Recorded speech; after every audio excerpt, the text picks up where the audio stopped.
తెలంగాణ ప్రజలకు సంబంధించిన భూముల విషయంలో ఇంత దారుణంగా తెలంగాణ వచ్చిన తర్వాత దోపిడీకి గురైంది. ఉమ్మడి ఆంధ్రప్రదేశ్లో లేని అతి భయంకరమైన పరిస్థితి తెలంగాణ వచ్చిన తర్వాత దుర్మార్గమైన పరిస్థితిని ఎదుర్కొంటున్నారు జనం.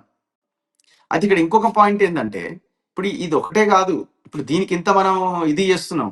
ఇది ఓన్లీ 50 కోట్లో 100 కోట్లో ఇది కూడా స్కామే. దీని వెనకాల జరుగుతున్నటువంటి పెద్ద కుంభకోణాలు ఉన్నాయి. రంగారెడ్డి జిల్లాలో, మేడ్చల్ మల్కాజ్గిరి జిల్లాలో, హైదరాబాద్ చుట్టుపక్కల ఈ హెచ్ఎండిఏ పరిధిలో 22A నిషేధిత జాబితాలో ఉన్న భూములు ప్రైవేట్ భూములుగా పట్టాలుగా మారి రిజిస్ట్రేషన్లు అయిపోయినాయి. కండ్ల ముందు కనబడుతున్నాయి అవి. మొన్నటికి మొన్న కొండాపూర్లో బాలసాయిబాబా ట్రస్ట్ కి సంబంధించిన 42 ఎకరాల భూమి పట్టాలు చేసి పడేసిండు. ఎవరు? నవీన్ మిట్టల్ అధికారంలో ఉన్నప్పుడు, ఆయన బీఆర్ఎస్ అధికారంలో ఉన్నప్పుడు. దాని మీద యాక్షన్ లేదు. చివరికి కోర్టు ఏం తెలిసింది మొన్న, ఎస్ ఇవి బాలసాయిబాబా ట్రస్ట్ కి సంబంధించిన భూములు, ఇవి పట్టాలు ఎట్లా మార్చిరని కోర్టే ఆశ్చర్యం వ్యక్తం చేసింది.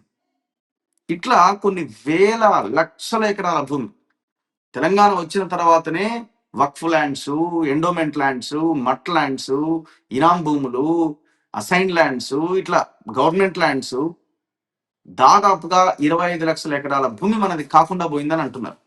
మరి లెక్కలు తేల్చాల్సిన అవసరం ఉంది కదా. అందుకే అంటున్నాం ఇందాక సిట్ అంటే వీటి మీద వేయండి అయ్యా సిట్టు.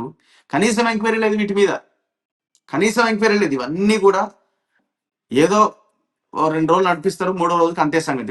ఇప్పుడు జరుగుతున్న ఈ కుంభకోణం వెనకాల పెద్ద తరకాయ లేవంటారా? 100% ఉన్నారు, కానీ వీళ్ళు తేల్చారు.